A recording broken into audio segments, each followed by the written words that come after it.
সুরজিতের গান, গল্প ও কবিতার আসরে সকলকে স্বাগত। আজ শুনবেন আমার পছন্দের একটি কবিতা, শহীদের চিঠি, কলমে রমা শিবলাই। ভারতবর্ষ, কেমন আছো তুমি? চিনতে পারছো আমাদের? এই তো সেদিনের কথা, কত মিছিল, কত রক্ত, কত বলিদান, নিজেকে বিলিয়ে দেওয়ার এক একটা অধ্যায় দিয়ে তোমাকে সাজিয়ে তুলেছিলাম, পরিপূর্ণ করেছিলাম তোমার স্বাধীনতার আয়োজন। কেমন আছো তুমি আজ? তুমি কি মানচিত্রের মতো সুজলা সুফলা শস্য শ্যামলা হয়েছ? তুমি কি আজ তোমার 7 কোটি সন্তানের গর্বিত মা হয়ে প্রদীপ জ্বালো তুলসী তলায়?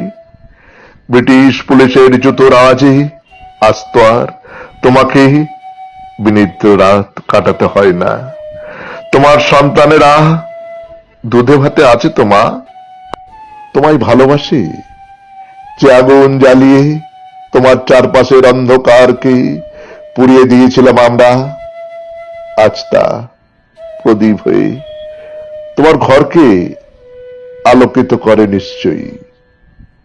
জানো, তোমার ক্ষুদিরাম আজও সেই কিশোরেই রয়ে গেল, মাঝে মাঝেই বায়না করে তোমার কোলে ফিরে যাওয়ার জন্য।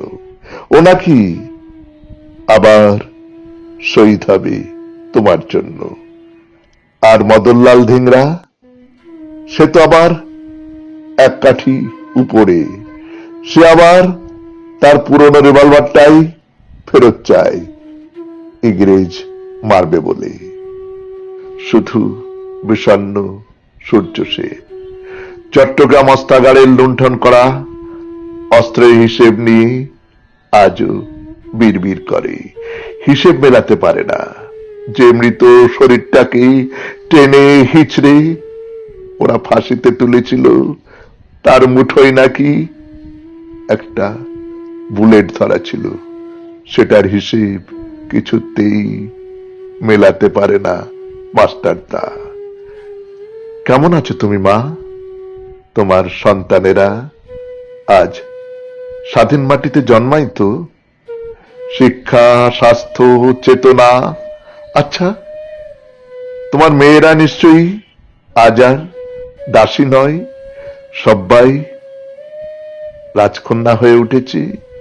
আর তোমার ছেলেরা, যাদের বুদ্ধি মেধা নিয়ে তোমার অহংকারে পা পড়তো না মাটিতে, তারা তোমাকে রাজমাতা করে রেখেছে। তোমা মাগো, আমার ছেলে মেয়ে দুটোকে মানুষ করো মা। ব্রিটিশের গুলি যখন আমাকে আর আমার বউটাকে ঝাঁঝরা করে দিল জালোয়ানাবাগের জনসভায়, ঘুমিয়ে পড়ার আগের মুহূর্তে বাচ্চার দুটোকে এক ঝলক দেখেছিলাম, যেন বড় করুণ ছিল সেই মুখ। আহ, কি যন্ত্রণা! এখনো বুকে নিয়ে ফিরি ওদের। একটু দেখো তুমি। জানি না আর কখনো তোমার কোলে ফিরবো কিনা, আর কখনো তোমার কোলে মাথা রেখে গাইব কিনা। ও আমার দেশের মাটি, তোমার পরেই ঠেকাই মাথা। নমস্কার। শুনলেন কবিতা শহীদের চিঠি, কলমে রমা শিমলাই, উচ্চারণে সুরজিৎ দাস, বাঁশিতে ধ্রুব ভর।